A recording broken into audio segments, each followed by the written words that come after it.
do what we do, and little bit of the genesis and ethos of bringing this community here today. I won't take long, maybe 5-10 minutes, and then hand you off for what all of you are here for today. Bunch of these early journeys and continue to invest very actively as we speak. And along this journey, fintech's been an area of very deep interest for us. 10 of us in the fund actively and exclusively spending time on fintech, which is probably one of the larger teams in India spending time on this space. Most of us are here in the room today, so do grab us for a chat along the way. And that's a little bit of snapshot of the portfolio, but been, as I said, investing for 20 plus years, committed over 500 million in early stage investments to the fintech and financial services space. And increasingly, we also see 30-35% of our fund being allocated to fintech and financial services. And we remain very excited about the value creation that will happen in the next decade or so. Super. Coming to why we are here today. Obviously, the last couple of decades have been phenomenal in terms of value creation across different spaces, across fintechs, or even traditional BFSIs adopting tech and building out parallel or companies within which have leveraged tech to build out large outcomes. And this community and you guys who are here today have the scars to show for it. So the idea was to bring this community here today. And also something that we do, given our focus on fintech, is to think through where is value creation going to happen in the next couple of decades to come. And there increasingly, we have started to believe that the next big wave or a lot of the unlock coming in the future is going to be completely product-led for a bunch of reasons. One big belief we have within Elevation is a lot of unlock in financial services is going to be very verticalized, whether it's payments, whether it's insurance, whether it's wealth, across spectrum. And obviously, as we start getting into specific ICPs, TGs, and building products for them, clearly this community of product managers is going to play a very significant role in building that out. Second is often repeated. I think in India, we've seen world-class products, and I think the bar on what makes for a good B2B, B2C product is quite high, and this community is, again, what will lead a lot of this.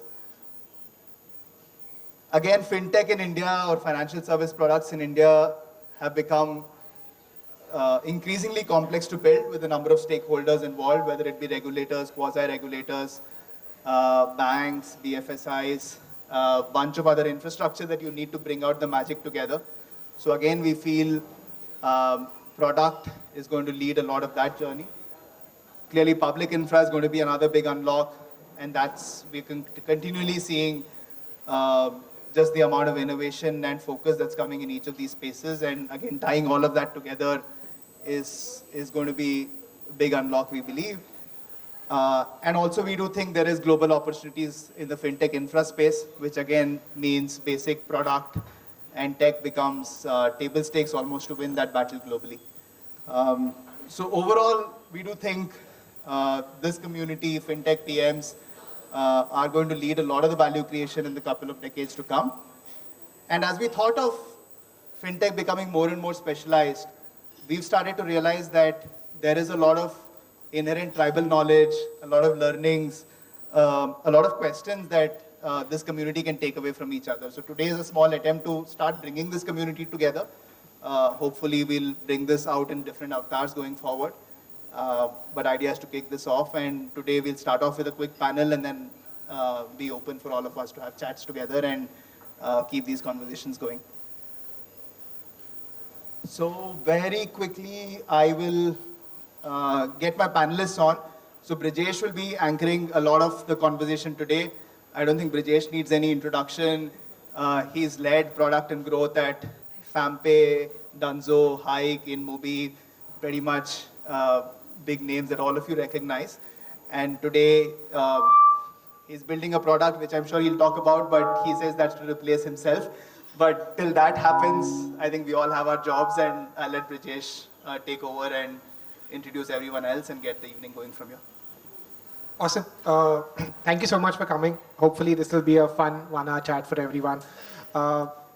Know a bunch of these people either through as people or as people who build products that I use. So very excited to talk to them. I'll quickly get them on the panel and then intros are part of the discussion as well. So Bhavik from PayU, and I don't know what he likes more, if I call it PayU or LazyPay, but Bhavik from PayU and LazyPay. Sripad from Dezerv, Nithin from PhonePe and Jupiter now. So yeah, just get on and we can get going. Awesome. Actually, the reason why I didn't get into like deep intros is the first thing that I wanted to actually touch upon is that all of you all have like very interesting non-fintech backgrounds that eventually led to sort of fintech. When I was considering FamPay as well, one of the big questions I had was, do you really need to like be in fintech to be a fintech PM, right? Like it becomes like a chicken and egg problem. So it'll be great to sort of go through your own journeys of how you ended up in fintech. Like right from, hey, maybe don't wind it back too much, but like couple of roles before that and what eventually excited you about fintech and how did you sort of make the jump and then to where you have gotten now. We can start with you, Nithin. I saw that you've had a fantastic career starting from, I think, probably the first burst of startups that came into the country with TFS, and from there to like now to Jupiter. So yeah, would love to hear that journey. Thanks. Thanks, Brijesh. So I'll quickly go into my background and go into the past and quickly jump forward. So I had my own startup, and it was in edtech space, right? And that was long back, about 12 years. And that time, nobody knew edtech the way everybody knows now. So obviously, it was my first startup. I did a lot of mistakes, and it didn't work out, but I learned a lot, right? And fortunately, Taxi for Sure was a good opportunity, and I joined them, and that sector grew as well. So I joined Ola after that as part of the acquisition. And that's when I actually saw real hyper growth, right? How hyper growth happens. Because Ola's trajectory was phenomenal. I mean, they actually achieved like nearly 100x growth in about a couple of years' time. So that I learned a lot because there were multiple customer segments. So I was building for the consumer and I was building for the drivers, and that was a very different customer set. And that's when I realized that when you build for a customer that you cannot relate with, because I wasn't a driver myself, but when you build products that you use yourself on a daily basis, it's relatively easier because you can still connect. So that was a real learning phase. So while I was with them for about a year, that's when an opportunity came. It was with an NBFC. And I knew nothing about an NBFC. I knew nothing. I didn't even know what an NBFC was, right? So I started talking to them, started understanding the space, and it looked exciting. It sounded exciting. It was into SME lending space. So we used to give business loans to merchants and mom and pop stores. And the idea was how do we digitize them and grow further to long tail and make disbursing loans easier, right? Access to loans easier by merchants. So that was a good learning phase. It was a couple of years, build their product team, build new product lines. And that's when I started really understanding the space well. And I thought if we could, scale further, if we could do this all over again with a tech-first approach, it would be different. And that's when PhonePe happened, and PhonePe was doing exactly the same thing, and their timing was perfect. UPI was just launched, and PhonePe was at the right place, capitalizing on the right opportunity. And in fact, if you see most of the things in the PhonePe app, most of them have been touched by me. So it was an immense experience working on mutual funds, insurance, payments, bill payments. So that was a vast majority of products touching all aspects of financial services. So that was great. And yeah, I agree with you. You don't need to be in fintech to be a fintech PM, because what I realized was you have to understand the consumer mindset first. You have to understand the tech aspect first. Finance is just a part of it. I mean, it is important, but it is part of it. But if you understand that and fit the financial needs of a consumer part right into it, that will make a good product. right? So that's the same approach that we are following at Jupiter also right now, trying to do banking differently, solve different consumer needs. But yeah, that's my intro and Awesome. to you. Just a quick background on Bhavik as well. Bhavik and me were table mates for 5 years. So we sat at the same table for 3 years at Hike, 2 years at Dunzo. And then Bhavik went on to sort of LazyPay at that point, and then what has now become PayU Credit. One of the things that I wanted you to touch upon is how useful has it been to come from a non-finance background, building products for non-finance use cases, and then sort of jumping into finance. Because I always felt, and saw this at FAMPay as well, that a lot of the technical finance sort of knowledge you can sort of partner with your colleagues to sort of bring to the table. Whereas people who've come from consumer background, gaming, e-commerce, etc., bring that consumer mindset to the fintech experience, and that sort of combination is what creates magic. So if you can sort of talk about how your previous experiences have played out in making you a better fit for fintech, that'll be amazing. Yeah, so most of my journey switching companies from Microsoft and then Hike and then Dunzo and now to LazyPay, it's covering like a lot of different domains. Seems random out on the outset. Has been largely because I have somehow aligned myself to velocity of learning as my North Star metric. And as a result of that, I started noticing S-curves in industries, right? As, at the time I was at Microsoft, I could clearly see that internet was taking off. There was a lot of messaging apps. WhatsApp had just like, taken a star position in messaging. And when I joined Hike, the scope of learning, especially at scale, was insane, right? Hike was doing about 25 million daily active users, which was about 3.5 times lesser than WhatsApp, which is incredible. Now it's not even compared. There's not a single app which is in that space. So the learning really came out of understanding the user behavior, understanding what makes them do something, then changing certain flows, getting them to change their behaviors. And my belief is that truly digital products, and especially games and messaging apps, allow you to do that level of experimentation, because most other businesses are bounded by a strong sense of P&L that you cannot tinker around with as much as you really want to. Post Hike, I think the need was to get into a more dhanda zone and understand how do you make money, how does unit economics work at scale. And again, there was an S-curve happening on hyperlocal. Dunzo had become a verb in Bangalore, and it was just like a random chat with Kabir, which led to me joining Dunzo. And largely, again, the understanding was whatever you have learned about changing the user behavior, how would that apply to the commerce space, right? And how would that then eventually create a P&L that would sustain this business? Several times we pivoted on the product market fit, several different products, right? I think just the sheer understanding of unit economics to its granularity, contribution margin at different levels, it couldn't have happened at any other space, right? And I think the union of both of these experiences is what's really helped me in fintech. Contrary to a lot of popular belief, fintech in India is not as big a product play, as big as it is a business model play, right? And if you don't understand the dynamics of both of them, you are unlikely to create a large company in India.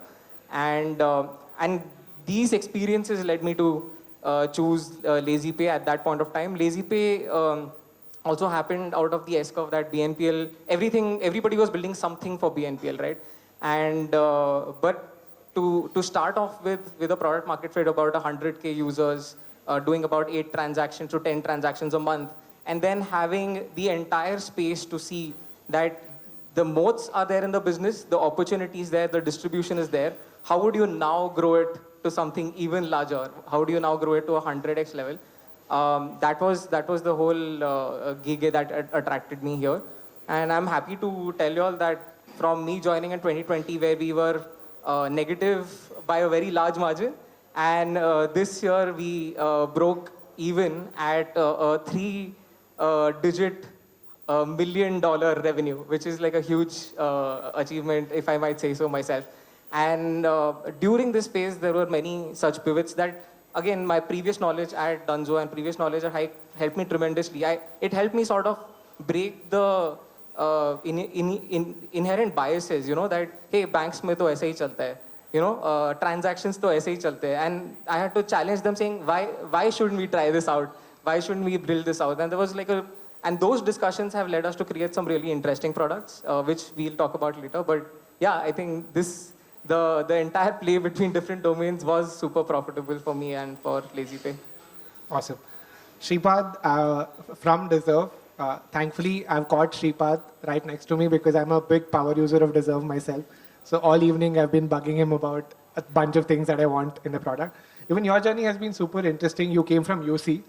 Again, I remember when we both joined Dunzo, we were all super inspired by what UC was doing and the kind of service that they were ensuring. And I remember telling Bhavik that there's Dunzo and then there's UC. If these two companies don't exist in my life in Bangalore, my life would be so much worse. So you spent a lot of time there and then you sort of went to Dezerv. Would love to again understand what kind of things you took away from UC that you've now applied at Dezerv, and just the general interest, like how did you even decide to sort of enter the fintech space? Was it intimidating to even think about entering a space which has nothing to do with what you've been doing before? Thanks, Brijesh. Thanks, Brijesh. I spent around 5 years at UC. Most of the work initially was creating the product market fit. What are the categories which should exist and what are the problems of the users, how to solve for them, what are the right experiences.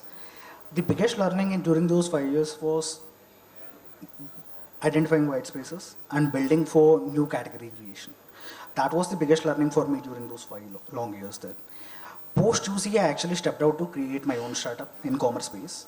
And when I was dabbling around it and meeting users, one thing which I realized was a lot of friends, family, colleagues, and a lot of users are making more money by the time they are turning 35, 40 than what their previous generations made through their life. And given how the state of things are in India, most of us don't know how to manage our money well. And that was something which I was seeing with my family, with myself, with my friends. And this is something which I wanted to build. But as Bhavik mentioned, most of the fintech play is how you make money and what is the business dynamics of it instead of the product play. And after spending 2-3 months, I realized that I'm not the right founder for this. So once I shut the company, happened to meet Dezerv. So that was that's how it happened. But for me, it was not really, it did not feel like I'm entering a new space. For me, it was the same thing. It was a white space. It's a new category creation journey. Most of the learnings will apply here. The culture shock after I joined is mostly the regulatory aspect of it. And more importantly than the mindset of the industry players who are married to specific ways of doing things. And how do you convince them and how do you help them see that there are multiple other ways of doing things which may be slightly better. So that's about it. Thank you. The way I want to run the next few minutes is basically I have a bunch of prompts which will lead to like a small story from your side, which will hopefully be useful where people can pick up, like it's almost like a case study. We can start with you. One of the things that is very peculiar to the way fintech operates in India is you have to move in sync with regulation, right? And you guys like have obviously had your fair share of regulation come your way and disrupt what you were doing and sort of react to that, etc. What be interesting is to go through like a known event that happened to everyone and how you sort of dealt with it, how did you sort of react, and at the end of it, have you developed some sort of a framework to deal with regulation? Because it's known now that, hey, this is how this universe is going to operate. So how do you think about building products in this framework of regulation which is known to operate in this fashion? Like, how do you treat gray areas? How do you treat like new products which are sort of in that phase where you really don't know which way they're going? But we'd love to start with like a story where regulation sort of disrupted a bunch of things that are happening and how you reacted and how that has led to like some sort of a framework at the company in building products. So I had not planned to join LazyPay as soon as the pandemic started, but it just happened to be like that. And approximately a quarter or so before, there was a merger that had happened. And for anybody who's been part of a merger, I can tell you that mergers set expectations on day one. This is how much I've bought you for, and therefore you have to do this in this year for me to sort of reevaluate my earnings, right? So for LazyPay, I had already been given a glow saying that this year is the year that we have to hit scale, but we have to also show green shoots of profitability. I'm like, dude, ek to pura market is down and now you want me to do something so ridiculous. There, by serendipity and obviously a lot of deep thinking about what would be the next wave, right? We had understood that credit cards, as much as they work in the market today at scale, have a lot to do with the fact that they are status symbols. But if you think of usability at scale, UPI had really cracked it, right? And we were considering what would be a union of credit and UPI. And in that entire conversation, we had several chats with NPCI, with other startups, with the regulators. Interesting part, and working with regulators, as much as post facto of a bad event, you might hate them, their existence actually does a good thing, right? It keeps out bad actors so that innovation in the space can be promoted. And as a factor of that, you will notice them always wanting to be in the gray area. Because at the back of their head, they want innovation to happen. So when we went to them, they didn't have a clear reason to not let credit on UPI happen, but they didn't have a clear framework of allowing it as well. And in their entire guidelines on where you should use UPI, it was very clear said that there should be interoperability. It should be between two different bank accounts or prepaid accounts, etc., etc. But at no point had they mentioned that if it was from a credit line to an account, would that be kosher? Since we did not get a lot of movement at that end, we decided, hey, let's do the other way, right? What if we showed to NPCI that this is a business worth building, right? And so we started off on a punt saying, chalo UPI credit banate hain. We landed shipping our product actually within 3 months, about September, between July to August of 2020. And then the fun thing happened, right?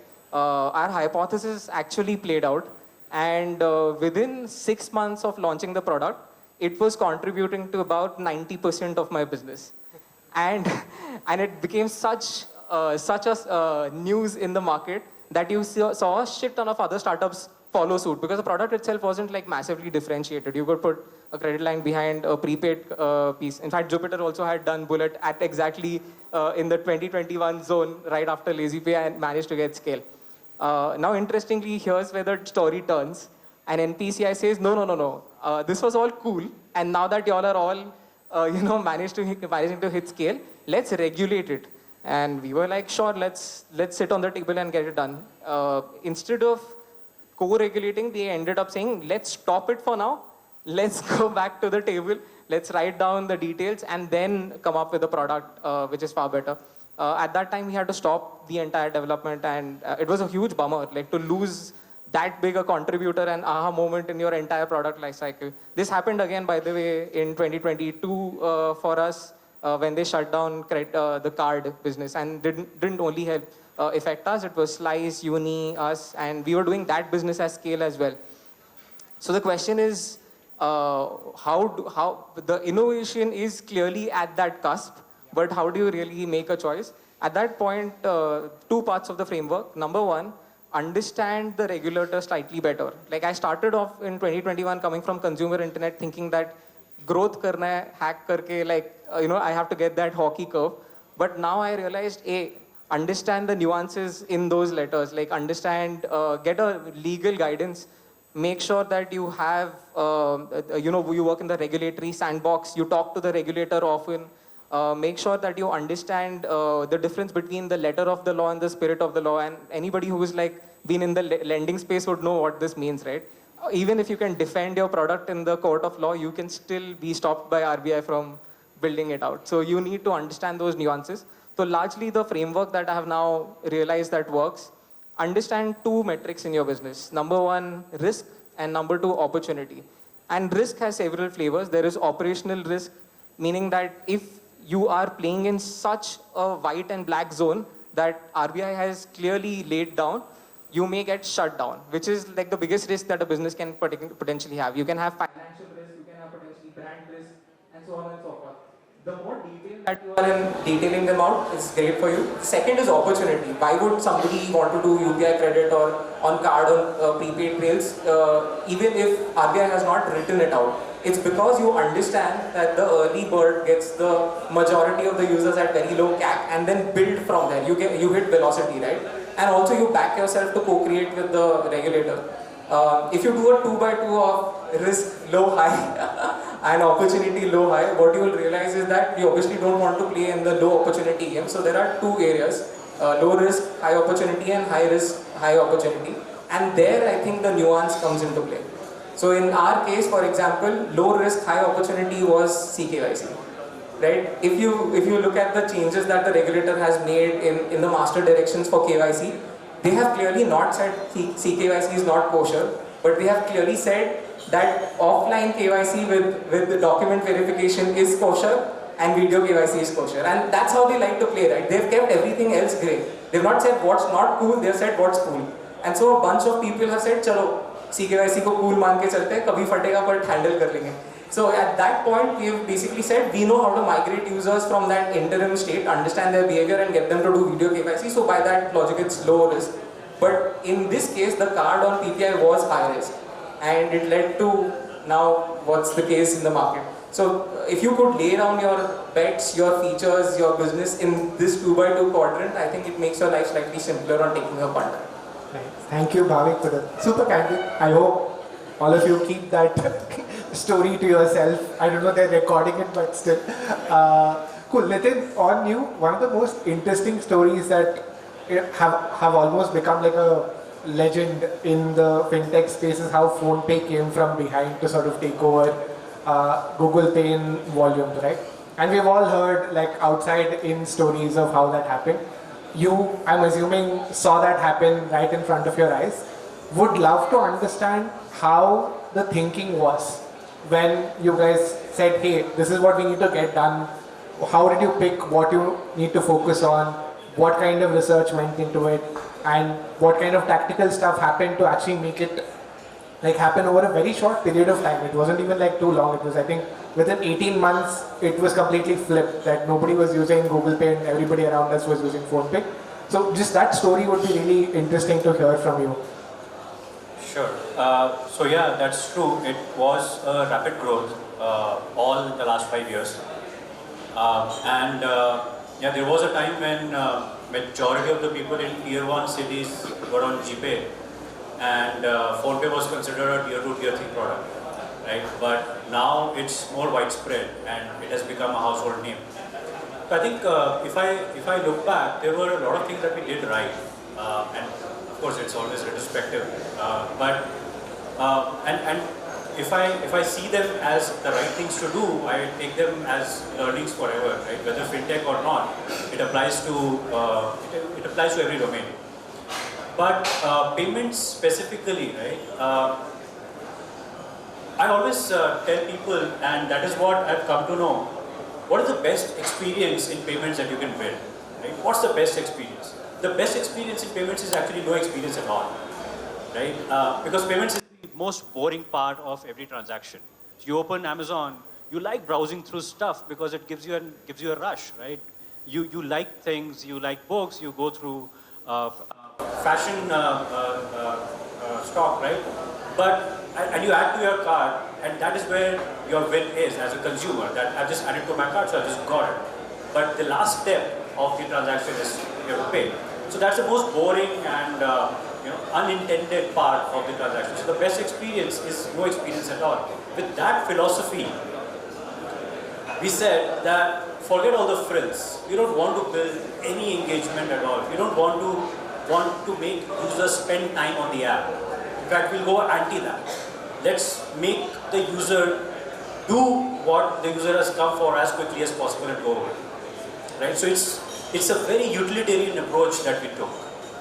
Right? How does the user find quickly what the user is looking for, because you don't wake up in the morning and say, awesome, today I'll pay my electricity bill, right? I mean, you're not looking forward to it. It's a pain. So you just have to get done with it, right? That's where what they followed was that best experience that we can build is it will just work. Right? Every time the user initiates a transaction, it should just work. Your money should not get stuck. It's not a banking app, so your money is not with us. But when you initiate a payment, it's our responsibility that your money goes to the intended recipient or comes back to you. That was the basics of what payment is.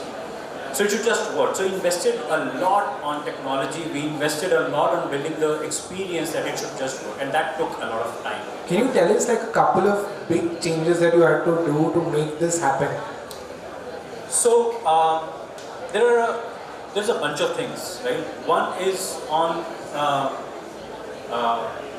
muscle memory, right? That the user should find what they're looking for as quickly as possible. So if you see, PhonePe app hasn't changed at all over the years, right? They might have changed the iconography, the layout, but things are there as they were.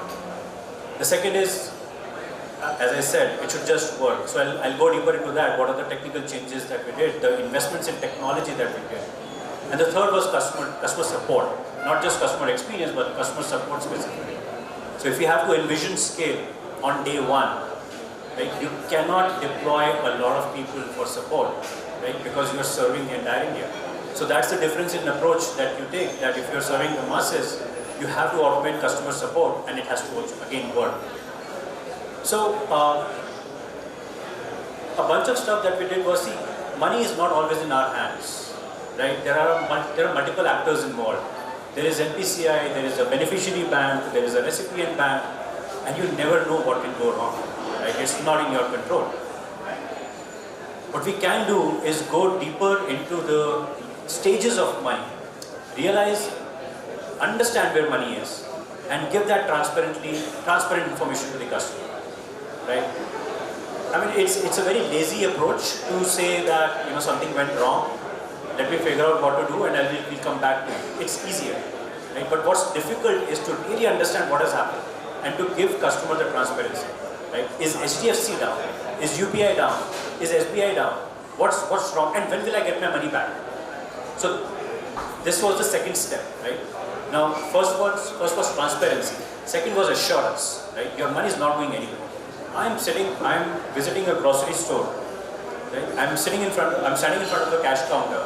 I've initiated a payment, and you're saying my payment is stuck, right? Neither the cashier can do anything, nor you, so you don't know what to do. We cannot make you stand there forever. So we made ourselves a commitment that we will not make the customer wait for more than 10 minutes, right? So there are a bunch of things that we did. We reversed the money on our behalf, and we took the hit. We worked along with NPCI to improve their infrastructure. We built our own UPI stack so that we can control it better, right? Whether it is in Yes Bank, just for regulatory purposes, but that was PhonePe control.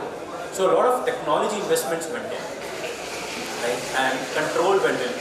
So this can only be done if you don't have a FOMO of speed, right? There is no rush that I have to be first in the market to capture share. The whole philosophy was you do the right thing for the customer, the customer will always come back. So that was a bunch of things. I remember, I think one of the hardest things that we were trying to do at Dunzo was to communicate in a language the fintech jargon that was coming back in that error code, right? And we used to copy what PhonePe was doing. Like, how do you convert this error message, which is very technical and fintechy, to something that somebody can actually understand? That, hey, your money is stuck in this bank and it will come back to you in X number of days, right? So, I think a lot of those small things is what I remember. Even the perception changed, right? The positioning became that, hey, this is the app for cashbacks, but agar you want like peace of mind in your payments, this is the app to sort of use. That's actually true. Peace of mind is So we didn't hesitate in elaborating the error messages, right? Exactly. We make it work. Like, let the customer understand and let the anxiety go down. Yeah. Because if your money is stuck, you need to really understand what's happening. Yeah. So I remember, we in fact, for our CS automation, right, we said that customers should not call us. I mean, let's take that as a metric, right? You guys were one of the first at scale users of fresh bots, if I remember. Yes, correctly. yes. So we invested a lot in building our own bot, and we took our downtime. We said for the next couple of months, we'll not do any development. Every PM in the company, every person in the company will take a goal of reducing the number of tickets to below a certain level. Right? Only then the further development can happen. And it worked miracle because everybody was working together towards a common goal, and the focus was customer. What that did was, after that exercise, everybody's perception changed. The mindset changed of thinking consumer first. Right? If I have to daily do this, then how do I bring this number of calls down to less than 0.1%? Right? I'm always thinking customer day in and day out, and that becomes my DNA. Yeah, makes sense. Sripad, for you, I think the interesting part that I was like would love to know is how Dezerv arrived at this is the white space in wealth that we want to go after, right? So just before you existed, there was already a Grow, there was a Zero guys, even older.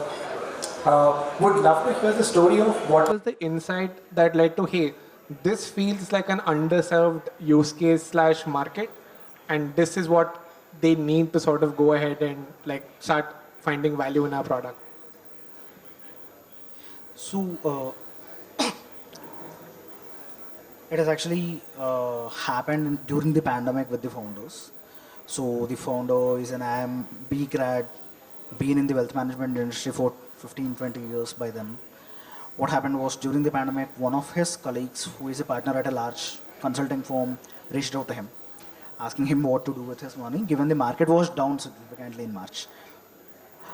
So when this consulting partner reached out and he went through the entire portfolio, that was a moment of eureka for him, saying that how can someone so smart, who made so much money, can invest so not in a great way and actually screwing up with his money, to put it lightly.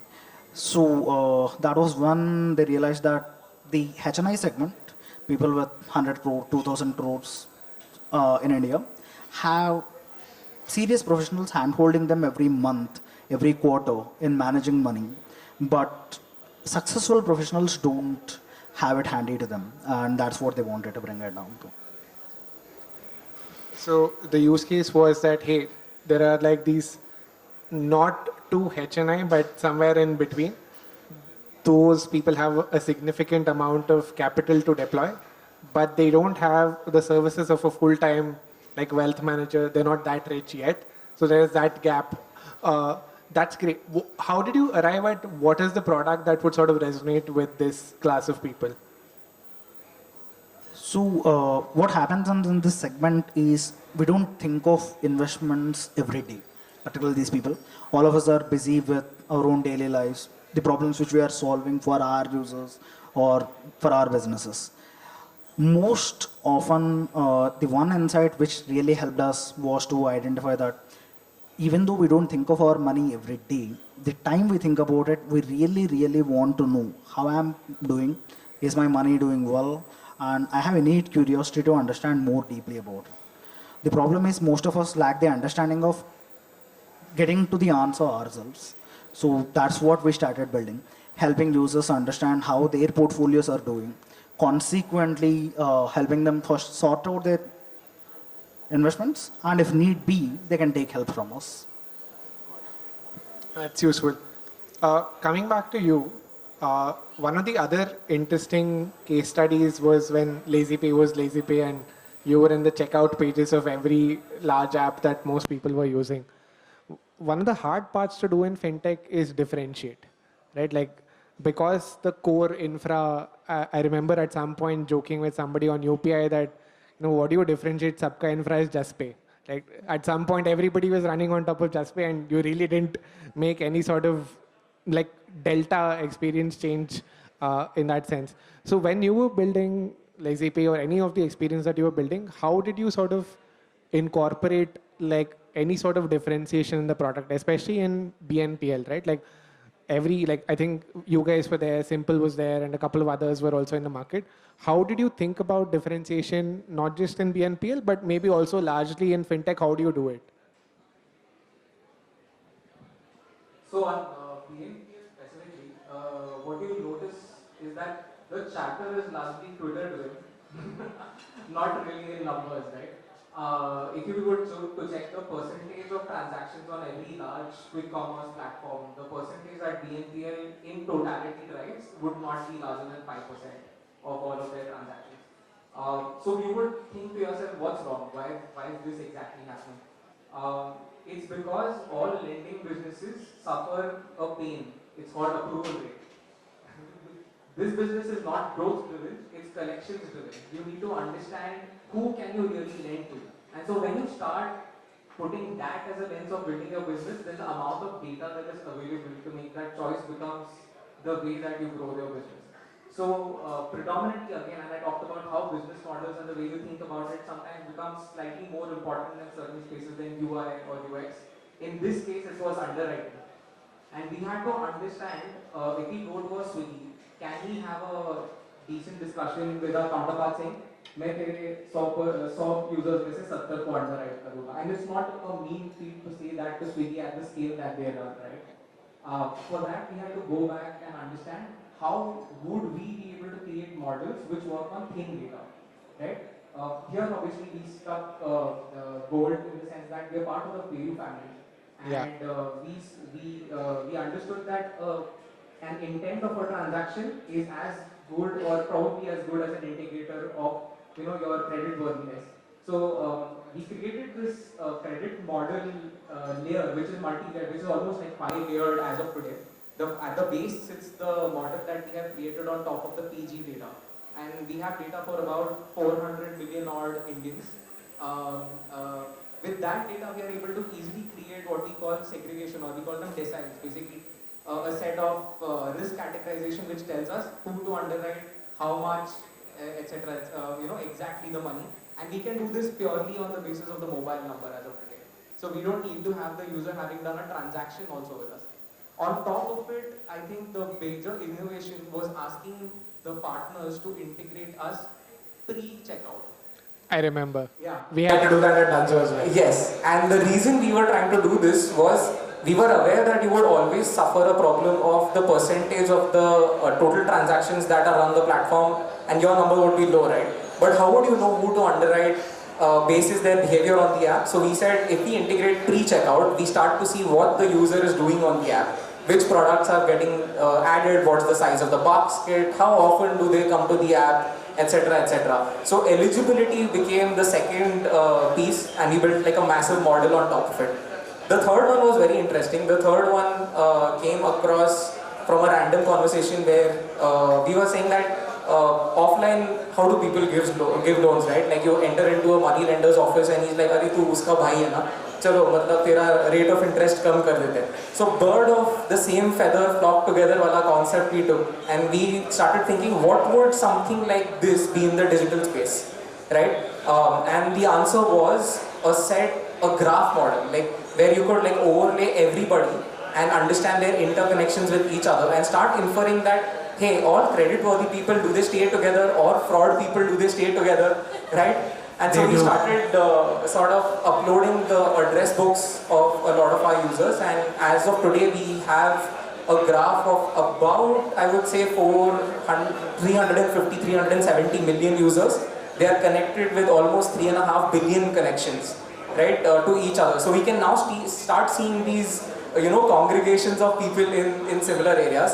On top of that, we superimposed all of their credit data, all of their behavioral data, their transaction data, and their repayments data. And we started seeing connections which enabled us to underwrite even further. So pehle, like if the entire chunk was 100 people you can underwrite, now I said that, okay, it looks like about 25 seem okay, let's underwrite them as well, right? So we kept adding this on top of each other, and as of June 2022, we were underwriting about 60 million users. That's about double the number of valid credit card users in the market today. So that was the biggest innovation that we made in terms of differentiating in the BNPL space. Also, I'd like to call out here, one of the reasons that Swiggy does not have another BNPL player apart from us is exactly this. That our approval rates are really high, and over a period of time we have been able to improve it even further. We are now creating another model which is very specific for the merchant themselves, and we're going to roll that out. So that was a major play. Another major play I think you know about is the white label play. So the second thing that plagues the BNPL space is that the overall understanding of the product is really, really low for a majority of the users. Like for example, if you were to take PhonePe as a user base, a very small percentage would understand what buy now, pay later is. They understand loans, they understand credit cards, but they don't understand any other product in the middle. The second problem, even if they do understand the product, brand is a major issue. Right? So if you are running a BNPL product which is already very low margin, you don't have as much money available to do big bang marketing in IPL and stuff, right? So building a brand in this space is really, really hard. And if you now suffer from both of them, what would you do? And the answer was clear. If the place or the merchant themselves started saying that this is my product, right, would this work better? And this was a thought that was seeded while I was at Dunzo, and we've been able to expand it. Dunzo Pay Later is live. The entire process led us to, we had some previous insights, like for example at Dunzo when we had done our core, casual and power users breakup, we noticed that majority of our power users were BNPL users. Not only that, we noticed that these users had higher average order value than other users, right? So we went with this theory and we built out a product, we tested it, and those numbers hold true. Frequency goes up, AOV goes up, retention on that core user base goes up. In fact, right now we have several incoming requests from very, very, very large players on them wanting these white label products as well. So I think the merge of both, the white label product would still not work if you have as large an underwritten base as us. And because there is a category awareness issue with the white label product, that gets on. So both of them were the biggest two innovations in the BNPL space for us. I remember this call from Bhavik.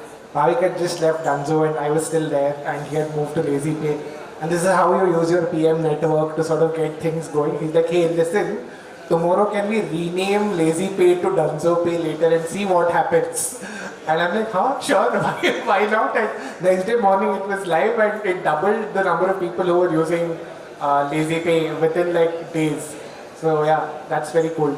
Nithin, like the next interesting sort of case that I want to talk to you about is, maybe you were not there at Jupiter back then, but I'm hoping that you have that context of, you guys went really deep in building the infra with your banking partner, right? Would love to understand the trade-offs that that decision could have entailed, where a lot of neobanks were just like thin layers on top of like infra that was available for everyone, versus a Jupiter where I remember Jiten talking about it very deeply when I spoke to him, saying, nee, we will go and build this layer from the bottom and ensure that it meets our standards of customer experience.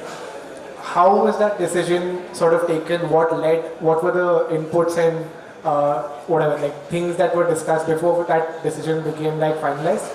And how has that sort of played out in the future of the app and the experience, and did it really pay off to do that?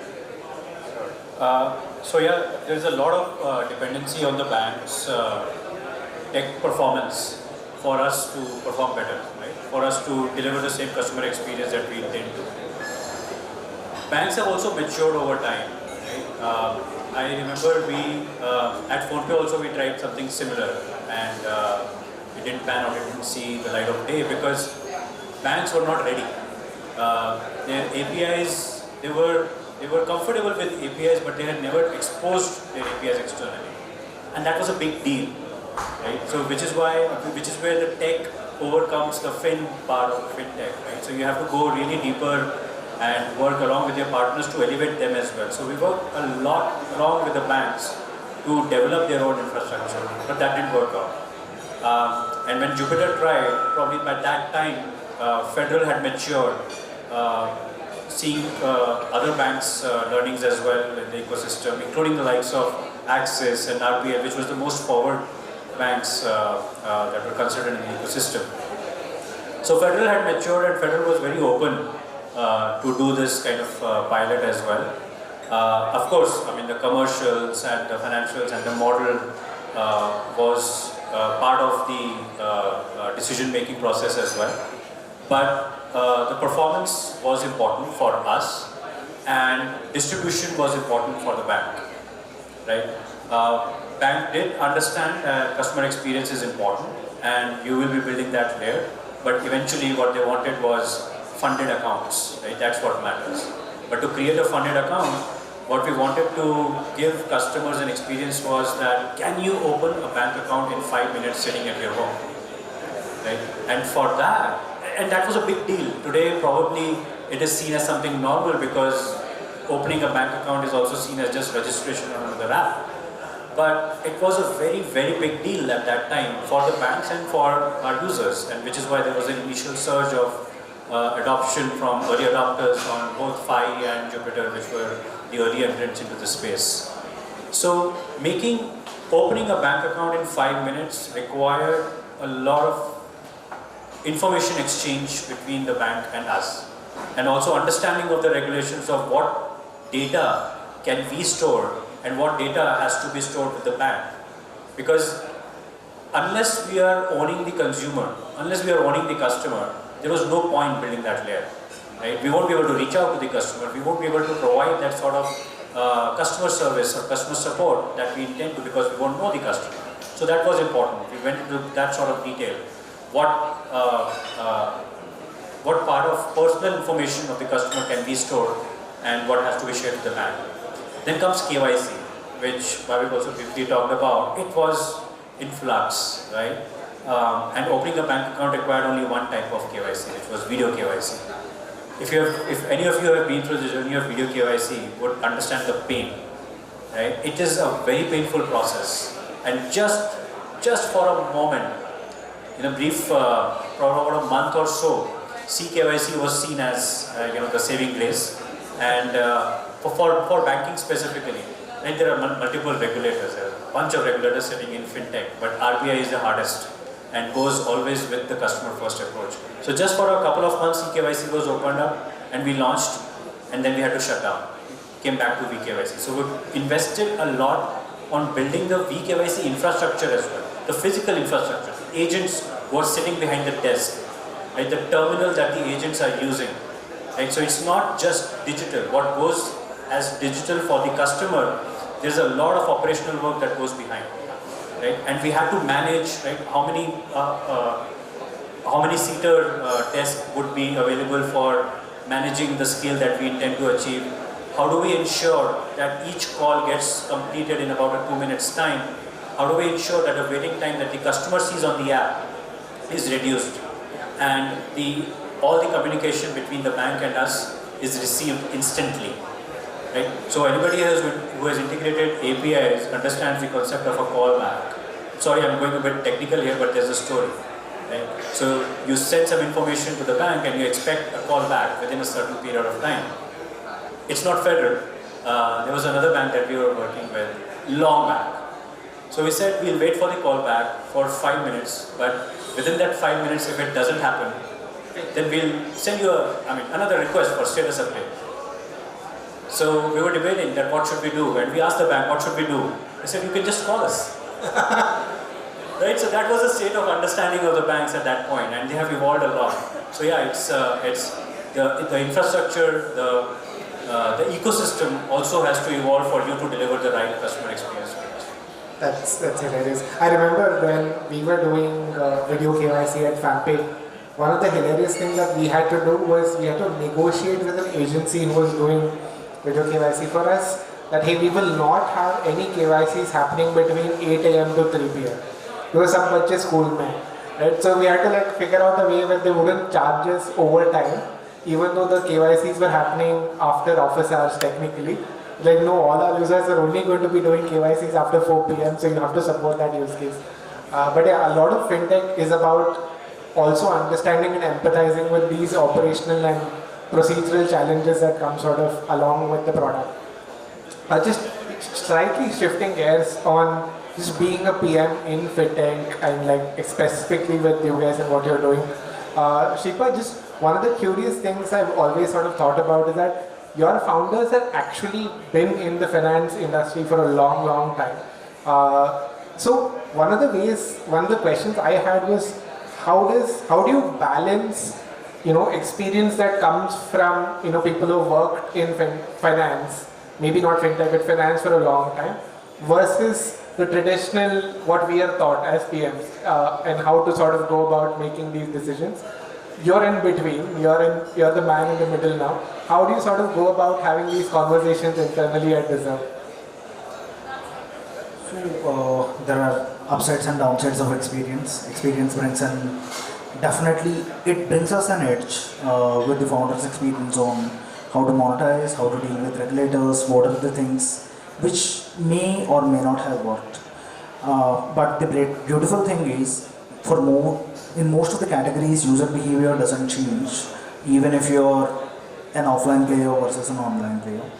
So the agreement we were able to establish quickly is that different things which will not change because of the category will learn from the founders. The rest will be left to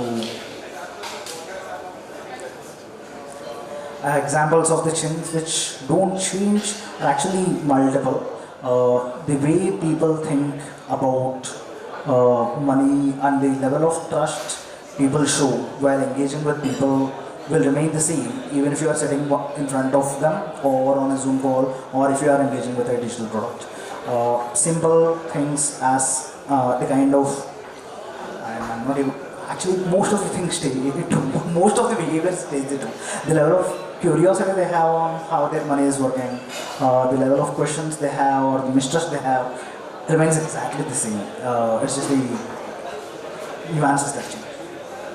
In your case then, their experience actually given you an unfair advantage in sort of being able to build faster. Got it. Bhavik, one of the questions that sort of came from the community itself is that, are there things that are traits or things that you need to sort of learn or skill up on which would make you more likely to succeed as a fintech PM versus a PM in any sort of like category? Are there traits which are very specific to fintech which you need to sort of level up on in case you want to build in this space? Yeah, so I sort of like pointed that out in the other questions, but fintech has the component of finance, and therefore not understanding that part is the biggest flaw that you can have as a PM, right? But do you think you need to come with that understanding before, or are you just open to like understanding it once you sort of come into the org? I think you have time to scale as long as you can use first principles to have conversation. Let me give you an example. I did not have to sit and understand what are the nuances of the definition of a credit card laid down by master directions by RBI. But I had to understand if I were to build this business, at what time would it become profitable, right? Because that dictated the product part of what I was building, the experience, the cost of the card, the rewards that I have to give, where to over-index on which categories, which merchants. All of that is funded by your P&L. And non-understanding that makes you very vulnerable. I'll give you an example, right? And this is a simpler one compared to credit cards. The P&L is significantly more complicated. Consider bill payments. A lot of us do this, right? Now in a financial services company, if you have to convince someone, hey, let's build a bill payments product, try to convince that on the back of a number that the person is running on for revenue. You'll find it really challenging, right? Now what do? So instead, understand their perspective, understand that there is something called revenue, there's something called margins, there's something called costs, right? And now translate that, and that's exactly what I did. While a bunch of people wanted to build the product, it didn't work. I said, hey dude, this is my product construct. This is what's going to be in 1 year. I'm going to draw down 1.5 crore today. I'm going to pay you back in 7 months. And for this entire year, I'll do about 1,000 crores of originations. That would be about like roughly 5 crores of profit. Will this work for you? Like, this is cool. I was like, cool, now I can build the best bill payment product that I can, right? So I unblocked myself with understanding what finance really means in the business. So that was one major piece. The other piece that comes out very often, but not only in fintech but in other companies, is the understanding of lead time in several different. So in other businesses, this happens with data science, right? Most product managers just go to data scientists and say that, "Arey, ye mera problem hai, model bana do, tumhare paas, you have 5 people, like you will be able to do it in 2 months, right?" They don't understand that data has to be curated, cleaned, trained, or test it, etc., and can have an X amount of lead time depending on the complexity of the problem. Now, specifically with fintech and specifically with credit within fintech, this is the case for policy and underwriting, right? I mean, if you don't have policy, if you don't have an underwriting strategy, you can't even start your business. But the fact is that you can only do so much with the data that you have. And if you need to run tests, experiments, you have to start with empathizing with those folks. Hey, why have you created a policy which is different from my competitor? They're running better policies. They would tell you something. Then you go and learn that and give them a better option, right? So I think this is part of the PM 101. You understand cross-department tasks, you empathize better, you learn them, talk their language, and help them make the decision with a framework, right? This is true largely with fintech, but these are the two areas where it's slightly different. Interestingly, also, like a lot of this information is available publicly because existing financial established companies are putting out this information publicly because they're all most likely listed companies. Like things like how much time does it take for a credit card to eventually become profitable would be available to you publicly. How does lending work in a Bajaj FinServ is available publicly. So those are kinds of information that would be really helpful for you to bring to the table if you want to build in fintech.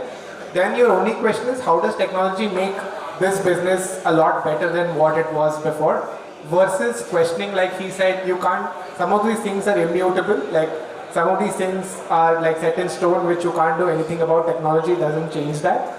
But some things can be changed, and that's your job to sort of find out how you can use tech to sort of make that happen. For example, right now, credit on the RuPay card piece has become pretty hot, right? Like NPCI is putting like a lot of money advertising in IPL and stuff. So there are headwinds that would make you believe this would work. This would now spurn a bunch of entrepreneurs, product manager turned entrepreneurs saying that, "Arey, ye sahi hai, let's make a product here." And if you go and pitch to a VC, it would sound stupid unless you really understand that a typical card business becomes break-even in 3.5 or 4 years.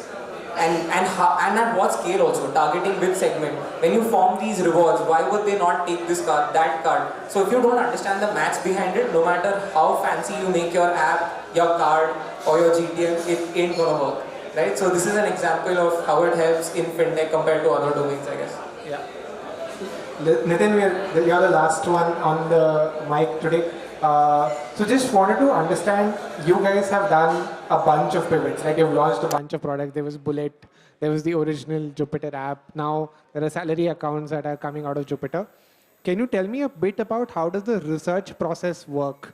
Like how do you guys do research to sort of come up with these hypotheses? Who do you talk to? How do you talk to them? Just so that people who are trying to create new products understand how it works in a company like Jupiter. So, especially when you are building products for a niche segment, user research is very critical. If you're building for the masses, just understanding the lowest common denominator is sufficient. But Jupiter is serving a niche segment, and that niche segment also, it took us a while to figure out who we are building for. Right? Whether it is the India one, who is a rich segment, who have a lot of money and who want to manage their finances, or are these the new earners who are just getting their first job, who have about 10 lakh worth of salary, and it's about typically between 25 or 20 to 35 years of age. So that took us a while to narrow down this segment. But what to build for this segment and what are the money needs of this segment? For that we used user research.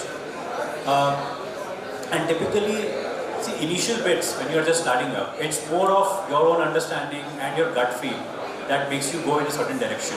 Right? You can see the universe colliding, right? Coming together. You can see all the signals that everybody is building into the space, so it might be something hot. Or you have developed so much knowledge over these years that you have a very strong eye for opportunity. But when there are a lot of opportunities, when there are a lot of needs, and when you have evolved into your business, then that's when user research helps. And we have been using that off late a lot. And the way we do it is, once we have identified our segment, then there is a user research team, of course, that does this job because there is a way of asking questions and identifying people. But the way we approach is, as PMs, first we lay down what are our objectives, what do we want to know from our customers, And that is all based on our hypothesis. We just lay down a bunch of hypotheses that this is what we think our users want. And at the other end, this is what we want to achieve as a business. This is what we want our customers to do on our platform. Now, can these meet together? Is our hypothesis correct or not? If not, then what is the direction that we should be taking? So it's more of a directional input that we are expecting.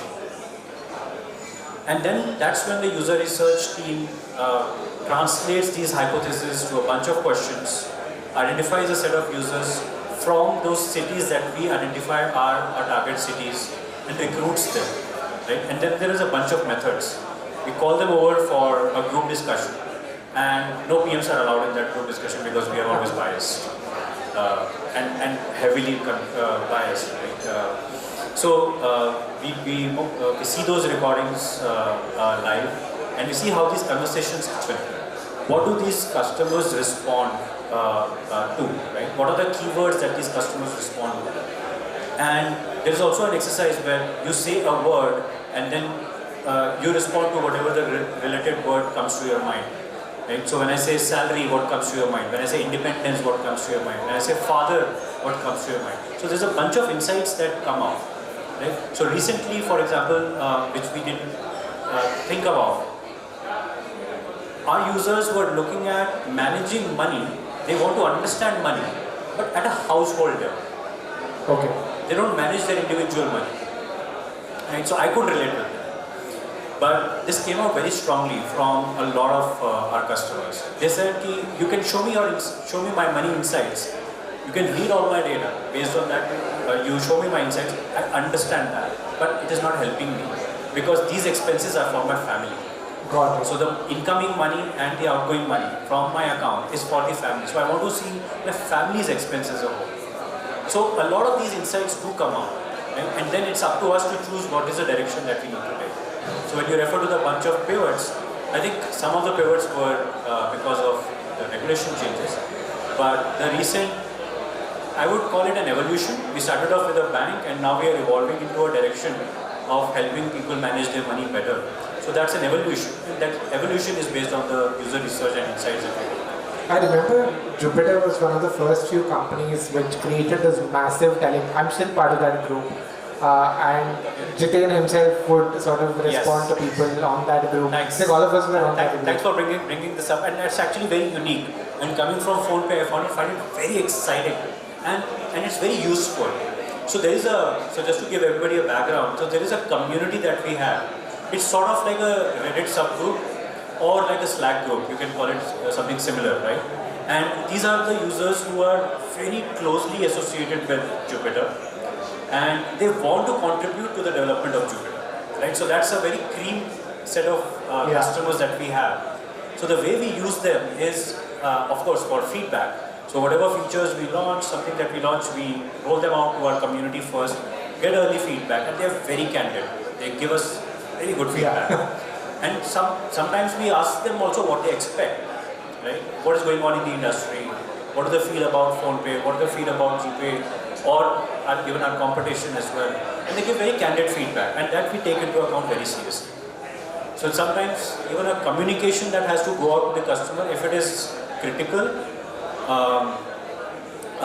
then we sort of get an early feedback that, how does this sound? This is the change that we are going to make. How does this sound? So it's like we feel it's like a privilege. Yeah. No, I think one of the things that Bhavik and me will remember is Danzo also had one such groups where we were all part of it, and there is one person called Gautam who is like one of the most vocal feedback givers that Danzo has ever had. One of the interesting challenges that we used to face is that at some point you have to realize that your audience has become different from the people in that group, especially if you start expanding your TG to a lot more like users, then the group starts overpowering their opinion on like what the product is doing, which direction it's going. But otherwise, at the early stages, there is nothing as great as having this 50 to 100 people who are so passionate about making your product for whatever reason successful. There was no logical reason for that Jupiter group to exist. I still don't understand. But it was there because nobody had done it. Like somebody like Jiten coming and saying, hey, I want to listen to you, was so new back then that all of us sort of joined and said, hey, look, somebody's building a bank and they're asking us what we need to do, sort of give in as features, and that was so very exciting for all of us to sort of And it participate still in. does, and a lot of Yeah, it's still live. a lot of our product leaders and product managers do talk to the community often, and Nithin very regularly does that. Cool. Last one question we can start from you. What are you most excited about in the next few months, 1 year, in terms of what can happen in fintech in that time frame? I think the market will expand. For a lot of years, everybody was serving the same set of customers, and the same customer was bombarded with multiple products, right? But I think the market has to expand for the impact to be higher. And when we say fintech is actually a combination of multiple types of financial offerings, starting at the base level from payments to loans to mutual funds as investments to insurance. Right? Insurance being the least penetrated and payments being the most.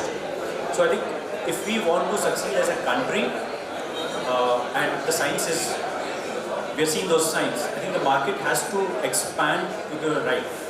Right? And there has to be more adoption and awareness of customers to the right that has to happen. And I see that happening.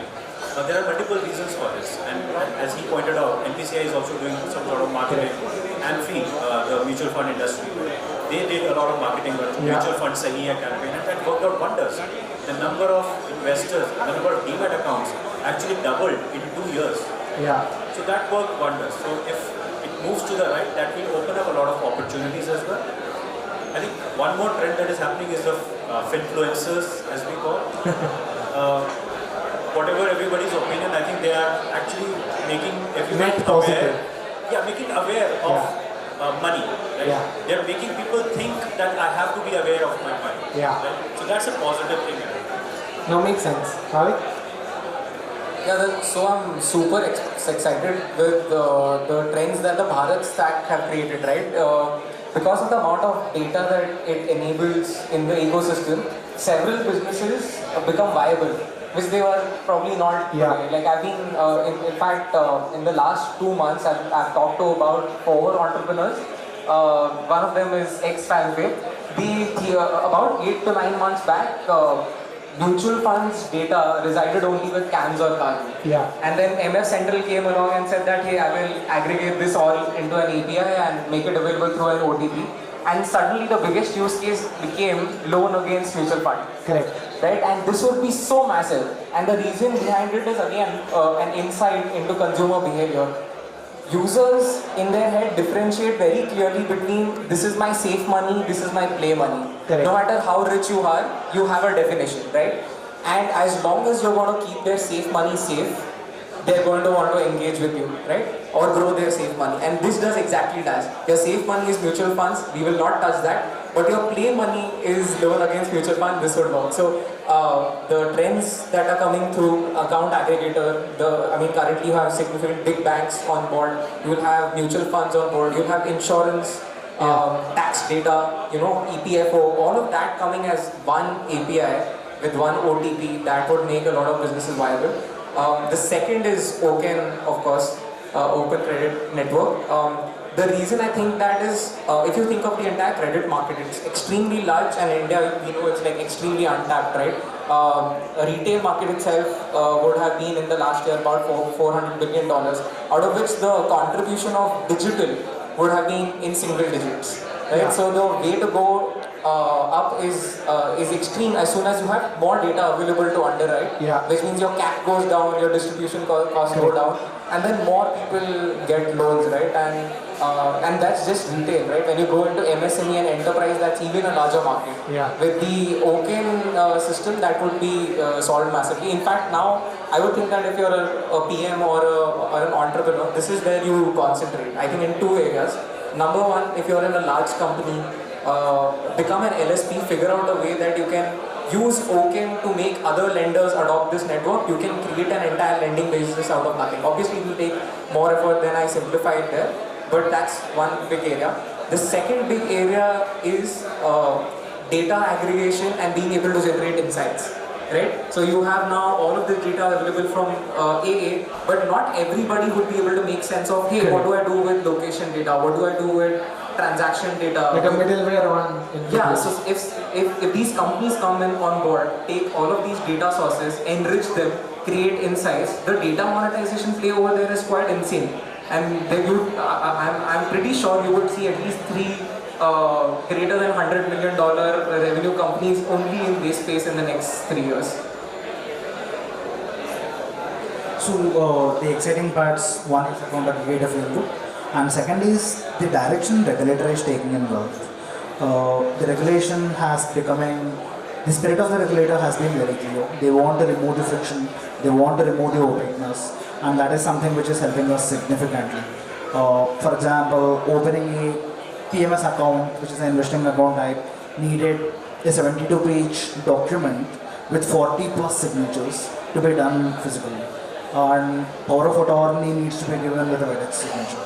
Today, for the last 4 months, thanks to the regulators moving, we have digitized it into a 2-step process. So that's the regulatory direction is one thing which I'm excited about. Second is the account aggregator framework, which is opening up the data and removing the entire opaqueness around it. That's super exciting. Awesome. I think we're almost at time. We are at time. Instead of you guys asking questions on the mic, it'll be great if you guys can just walk up to all of them and ask questions in person. It'll be more warmer. We'll also get a couple of drinks and hang out with you guys for another half an hour, 1 hour, and then thank you so much again for joining us today. Hopefully this was fun, insightful. Thank you everyone for sort of joining us. And yeah, have a good evening and sort of continue to chat with all of them today. Thank you.